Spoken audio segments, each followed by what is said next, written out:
विनोद जी, पिछले सत्र में हमने सहकारी समिति के विषय में विस्तार से जाना। अब इस सत्र में हम किसान उत्पादक कंपनी के बारे में गहराई से समझने का प्रयास करेंगे। सरला जी, सहकारी समिति के बारे में मेरी समझ काफी बढ़ी है। क्या अब आप मुझे किसान उत्पादक कंपनी के बारे में भी विस्तार से समझा सकती हैं? विनोद जी, सहकारिता के सिद्धांतों को उत्पादक कंपनी में भी उसी तरह से अपनाया गया है ताकि सदस्यों के हित सदा सर्वोपरि रहें। चलो इस बारे में और विस्तार से बात करते हैं। विनोद जी, एक उत्पादक कंपनी एक व्यावसायिक उद्यम है जो कंपनी अधिनियम 1956 के भाग 9A के प्रावधानों के तहत पंजीकृत होती है और म्यूचुअल असिस्टेंस प्रिंसिपल धारा 581G2 के आधार पर चलाई जाती है, जिसमें शामिल हैं स्वैच्छिक सदस्यता, सदस्यों का लोकतांत्रिक तरीके से नियंत्रण, सदस्यों की आर्थिक भागीदारी, स्वायत्तता एवं स्वतंत्रता, शिक्षा, प्रशिक्षण एवं जानकारी का प्रचार प्रसार, सहकारिता के बीच सहयोग, समुदाय की चिंता। उत्पादक कंपनी के गठन को लेकर और खासकर इसके कार्यक्षेत्र को और व्यापक बनाने के उद्देश्य से 2013 के कंपनी अधिनियम में वर्ष 2020 में संशोधन किया गया है। इन नए प्रावधानों को आप संशोधित अधिनियम में देख सकते हैं। सरला जी, इसका मतलब है कि सहकारिता के मूलभूत सिद्धांतों पर ही किसान उत्पादक कंपनी का गठन किया जाता है। अब मुझे बताइए कि उत्पादक कंपनी कौन बना सकता है? उत्पादक कंपनी का गठन हो सकता है 10 या अधिक व्यक्तियों द्वारा जो कि प्राथमिक उत्पादन की गतिविधि में लगे हुए हैं, कोई भी 2 या अधिक उत्पादक संस्थान या कंपनियों द्वारा, अथवा 10 या अधिक व्यक्तियों और उत्पादक संस्थानों का एक संयोजन बनाकर। उत्पादक सहकारी समितियों को भी उत्पादक कंपनी में परिवर्तित किया जा सकता है। सरला जी, प्राथमिक उत्पाद, उत्पादक और उत्पादक संस्थाओं के बारे में बहुत चर्चा हुई। क्या आप बता सकती हैं कि एफपीसी के अंतर्गत हम प्राथमिक उत्पाद, उत्पादक और उत्पादक संस्थाओं को कैसे परिभाषित करते हैं? विनोद जी, हम इन्हें इस प्रकार से परिभाषित कर सकते हैं। प्राथमिक उत्पाद किसानों के उत्पाद जो कि कृषि, बागवानी, पशुपालन, मछली पालन आदि से प्राप्त होते हैं। उत्पादक कोई भी व्यक्ति जो किसी भी प्राथमिक उत्पाद के उत्पादन में लगा हुआ है। उत्पादक संस्था एक उत्पादक कंपनी या कोई अन्य संस्था जिसके अंतर्गत केवल उत्पादक या उत्पादक समूह या कंपनियां सदस्य होती हैं। सरला जी, मुझे इन महत्वपूर्ण शब्दावलियों के बारे में काफी समझने को मिला। क्या आप कृपया बता सकती हैं कि एफपीसी द्वारा किस तरह की गतिविधियां की जा सकती हैं? विनोद जी, सहकारी समिति की तरह ही एक उत्पादक कंपनी भी विभिन्न प्रकार की कृषि, व्यापार और सहायक गतिविधियों में शामिल हो सकती है, जिसमें मुख्यतः सम्मिलित है उत्पादन, कटाई, खरीद, ग्रेडिंग, पूलिंग, हैंडलिंग, मार्केटिंग या विपणन, सदस्यों के उत्पाद का निर्यात, सदस्यों के लाभ के लिए माल या सेवाओं का आयात, सदस्यों के उत्पादन, निर्माण, बिक्री या आपूर्ति, मशीनरी, उपभोग्य सामग्रियों आदि के उत्पादन की प्रक्रिया, सदस्यों के लिए शिक्षा और अन्य कल्याणकारी गतिविधियां प्रदान करना, भूमि और जल संसाधनों का पुनरुद्धार, उनका उपयोग, संरक्षण, विस्तार, गतिविधियां, ऋण, बीमा इत्यादि। सरला जी, इससे यह पता चलता है कि एक एफपीसी सदस्य किसानों के हित में कई प्रकार की गतिविधियां कर सकती है। यह सदस्यों के लिए बहुत उपयोगी है। अब क्या आप एफपीसी की प्रमुख विशेषताओं को बता सकती हैं? जरूर विनोद जी, अब मैं आपको एफपीसी की प्रमुख विशेषताओं के बारे में समझाऊंगी। किसान उत्पादक कंपनी किसी भी अन्य निजी कंपनी के समान है। अंतर केवल इतना है कि इसे पंजीकृत करने के लिए न्यूनतम 10 व्यक्तियों की आवश्यकता होती है। एफपीसी में सदस्यों की संख्या की सीमा को लेकर कोई बंधन नहीं होता। सहकारिता के समान एफपीसी में भी एक सदस्य एक वोट का सिद्धांत लागू होता है। एफपीसी के उद्देश्य और कार्य मेमोरेंडम ऑफ एसोसिएशन तथा संचालन के नियम आर्टिकल ऑफ एसोसिएशन में परिभाषित किए जाते हैं। एफपीसी की देनदारियां उसकी शेयर पूंजी की सीमा तक सीमित होती हैं। सदस्यों की देयता उनके द्वारा रखे गए शेयरों तक सीमित होती है। एफपीसी के लिए न्यूनतम चुकता पूंजी 5 लाख रुपए होती है। निजी लिमिटेड कंपनी के विपरीत एफपीसी में 50 से अधिक सदस्य हो सकते हैं। एफपीसी कभी भी पब्लिक लिमिटेड कंपनी या डीम्ड पब्लिक लिमिटेड कंपनी नहीं बन सकती है। सदस्यों की इक्विटी को सार्वजनिक रूप से खरीदा बेचा नहीं जा सकता है। इसे केवल दूसरे सदस्यों को हस्तांतरित किया जा सकता है। सरला जी, आपने मुझे एफपीसी की प्रमुख विशेषताओं के बारे में बहुत अच्छी जानकारी दी। अब कृपया ये बताएं कि हमारे देश में एफपीसी के गठन के लिए किस किस प्रकार के तरीके अपनाए गए हैं। विनोद जी, वर्तमान में एफपीसी का गठन मुख्यतः 2 तरीकों से किया जा रहा है।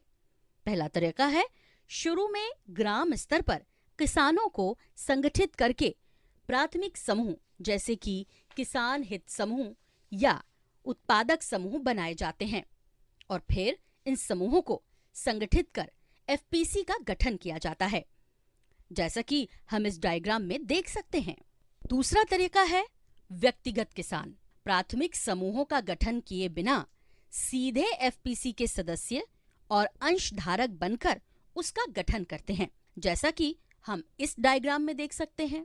विनोद जी, हमने हाल ही में समर्थ किसान उत्पादक कंपनी जिला आगर मध्य प्रदेश का दौरा किया था। आइए देखें कि इस एफपीसी में गवर्नेंस या अभिशासन की संरचना किस प्रकार की है। समर्थ कंपनी शुरुआती यहाँ पे एक प्रोजेक्ट काम कर रहा था डीपीआईपी। उसमें उन्होंने 2001 से लेकर 2005 तक काम किया और उनको गाँव में जाके किसानों की समस्याएं लगी। उसको देखते हुए उन्होंने इसको वर्ष 2006 में जितने जो प्रोजेक्ट के बेनिफिशरी वो थे किसान, उनको संगठित करके कंपनी जो बनी समर्थ 11 जुलाई 2006 को बना था। इसमें जितने भी जो CIGs थे प्रोजेक्ट के, उनको जो बेनिफिशरी थे उनको शेयर होल्डर बनाया। अभी वर्तमान में 6552 किसान इसमें शेयर होल्डर हैं। कंपनी का मुख्य जो स्ट्रक्चर है उसमें जो अपन देखें तो बैकग्राउंड में वो शेयर होल्डर किसान हैं। उन्हीं में से जो सिलेक्टेड जो रहते हैं वो बोर्ड ऑफ डायरेक्टर्स आते हैं और हमारे यहाँ हमने सिस्टम बना रखा है। तो हमारे यहाँ 13 बोर्ड ऑफ डायरेक्टर हैं। और दूसरा ये कि जो उसके बाद में जो टीम होती है वो प्रोड्यूसर कंपनी की टीम होती है, जिसमें CEO और प्रोडक्शन मैनेजर, मार्केटिंग मैनेजर और फाइनेंस मैनेजर।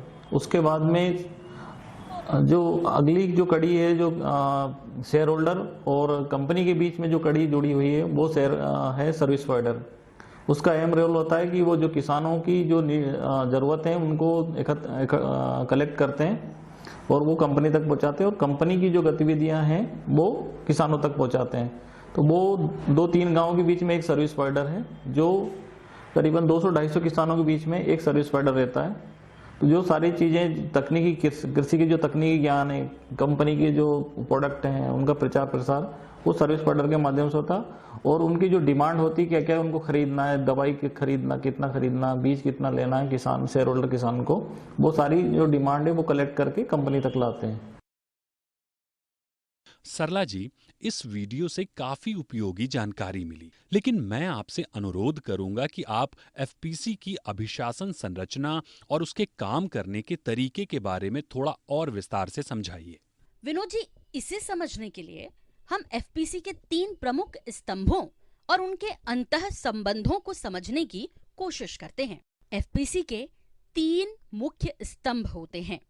पहला, प्राथमिक सदस्य या उनके समूह जो साधारण सभा का हिस्सा बनते हैं। दूसरा, निदेशक मंडल या बोर्ड ऑफ डायरेक्टर्स। और तीसरा, कार्यकारी निकाय जिसमें CEO और अन्य स्टाफ सदस्य सम्मिलित होते हैं, जैसे कि हम इस डायग्राम में देख रहे हैं। साधारण सभा या जनरल बॉडी। विनोद जी, प्राथमिक उत्पादक शुरू में ग्रामीण स्तर पर उत्पादक समूह पीजी या किसान हित समूह एफआईजी बनाते हैं। सभी प्राथमिक सदस्य मिलकर एफपीसी की साधारण सभा का गठन करते हैं।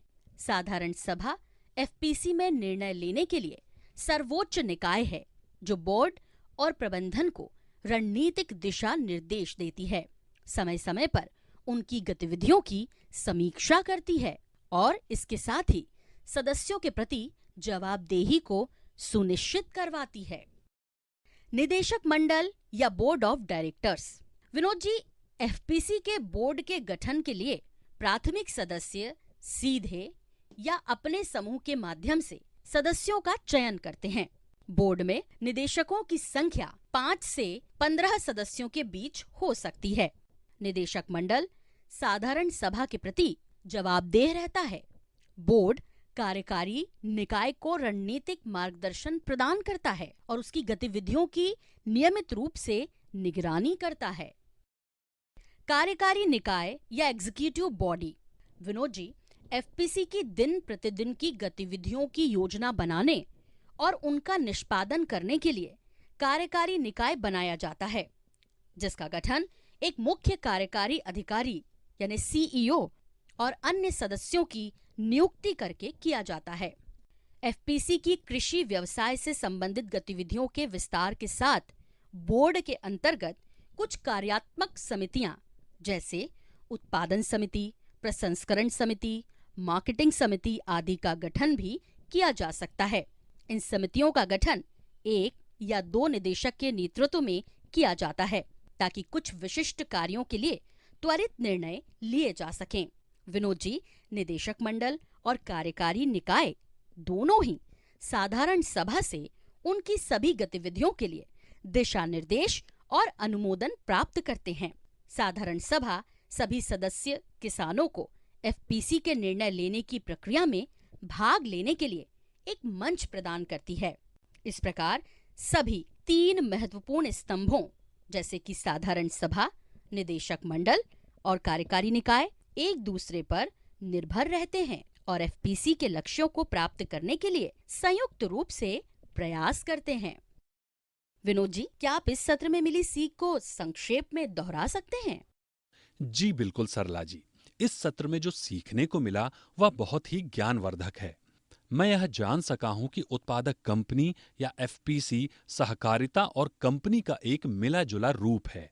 यह कृषकों को विभिन्न चुनौतियों से निपटने और कृषि मूल्य श्रृंखला में उन्हें प्रभावी भागीदार बनाने के लिए एक अनूठी इकाई बनाता है।